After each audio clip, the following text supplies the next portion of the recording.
O dahil nga flood control na ito, nako, eh mukhang yung tropa ni Boy Dila nasibak ho, mga kababayan. Yung tropa ni Boy Dila nasibak, mga bossing, no? Eto ha, pagpaumanhin nyo ulit.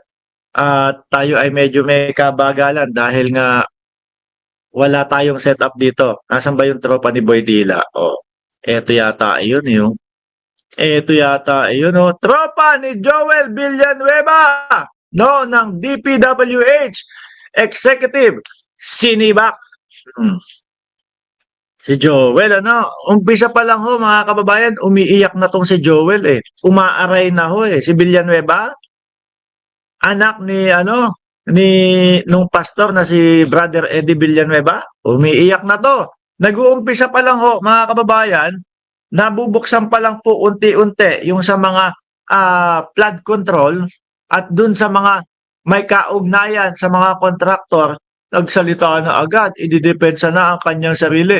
Wala naman ho akong alam dito sa mga kapwa natin senador na may mga kaugnayan doon sa kontraktor. Di ba? Doon pa lang sabi ko, aba, umipiyok agad.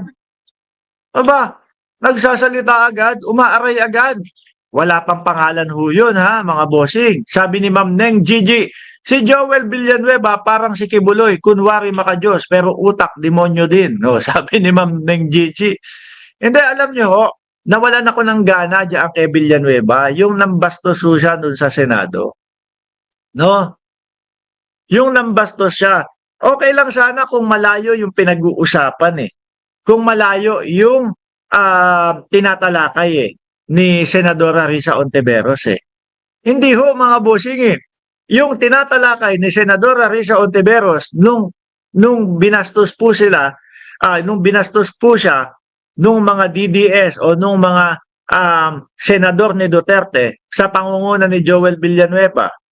Ang tinatalakay ni Risa Ontiveros doon ay patungkol doon mismo kung ano ang dapat na agenda at gagawin nila doon sa Senado, which is manumpa. So dahil nga po ayaw nilang matuloy, at siguro po dahil ayaw nilang mabuking ito, dahil nga minsan ang ating Vice Presidente may pagkasaltik ko, mga kababayan, bigla na lang nagugulat tayo, biglang pupugutin ang ulo ng Pangulo, bigla na lang pong huhukayin yung labi ng dating Pangulong Marcos Sr. Baka kapag siya yung naisentro na doon sa impeachment, maisa-isa sila ni Sara Duterte.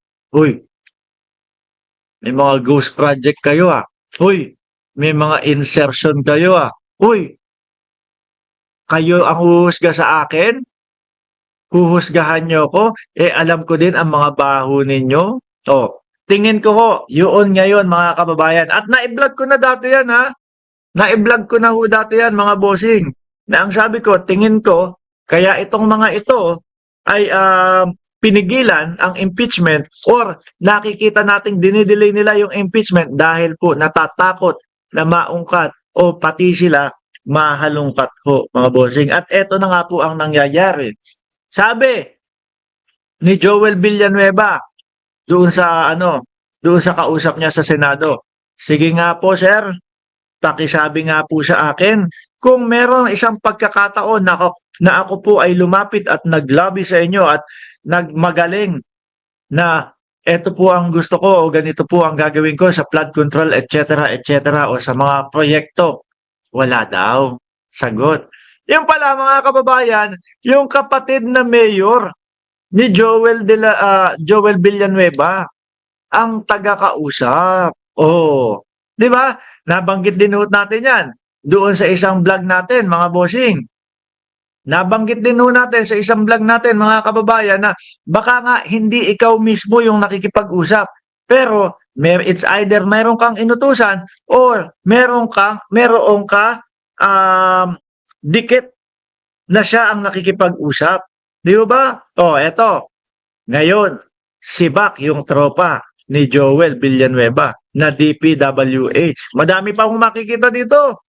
Madami pa pong mahalungkat dito. Kinumpirma ni Department of Public Works and Highway Secretary Manuel Bonoan na tinanggal na bilang Assistant Regional Director sa Region 4A si dating Bulacan District Engineer Henry Alcantara. Kasi nga po, base po doon sa investigasyon ni Senador Ping Lacson, no?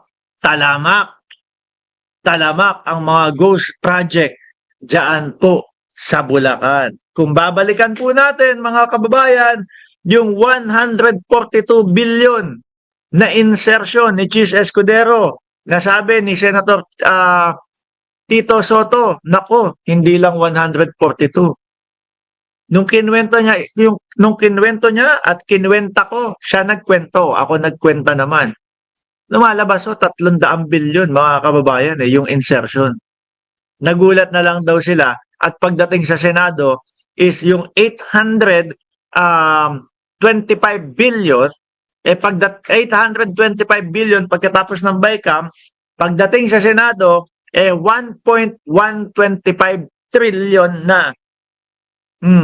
At kasama nga po dyan sa mga bayan, mga bossing na nakalista, bayan ni Joel Villanueva na tumataginting na 2.9 billion ang flood control ho. Konti na lang, 3 billion na mga kababayan. At ang sumusunod dyan ay ang Sorsogon na bayan ni Chis Escudero. Nasa bandang ilalim, yung Davao naman po.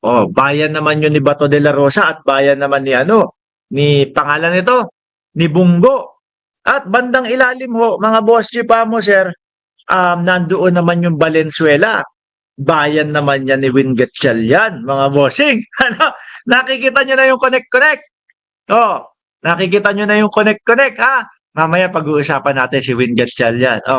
Kinumpirma o tinanggal na yung kaibigan ni Villanueva, binanggit sa privilege speech ni Senator Ping Lacson ang pangalang Alcantara na umano'y nasa likod ng mga ghost at palpak na flood control project sa Bulacan. Dapat ho, mga bossing, kung talagang mapatunayan na itong mama na ito, siya ang nangunguna diyan sa mga katiwalian na ganyan, habang buhay na kulong.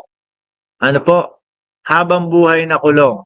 Kung sana nga ho, may bitay dapat bitay Pagtataksil ho sa bayan natin yan Bakit to? Imbis na ho sana, yung bilyon-bilyon mga pera na yun, baka trilyon na nga kung sa dami napapakinabangan po ng mamamayang Pilipino dahil sa atin naman din po ibinabawas yan Sabi ko nga ho sa inyo, ultimo po mga bata na bumibili ng 1 pirasong candy, nagbabayad ng tax yan dahil po yung candy na binili niya ay may nakapatong na tax ho doon. Di ba? Imbis na ho na magiging tulay, magiging proyekto, makakapagpabili sa ating transportasyon, ang nangyayari ho, napupunta lang po sa mga bulsa ng mga magnanakaw na politiko. Sabi ni Sir Leo 1162, conflict of interest, alam nila lahat yan. Pero binabaliwala nila ang nakalagay sa ating saligang batas. Lalo na si Boy Quezon na isang lawyer, lalo na rin yung COA official at asawa niya. Yung tulay, naging Rolls Royce.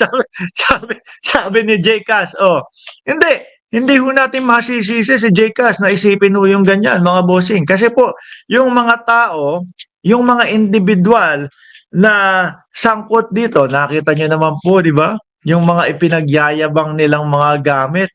Tapos yung mga proyekto nila na sila yung nakatanggap galing doon sa gobyerno, tenga, hindi tapos. Ganyan talaga ang iisipin ng mamamayang Pilipino natin. Di ba? Sabi nga ni Marcoleta, nung siya pa ay congressman, wag tayong maging balat sibuyas. Yun, sinabihan lang ni Vice Ganda na nakakatawa ang pagmumukha ni Marcoleta. Umiyak na, umatungal na ho, mga bossing.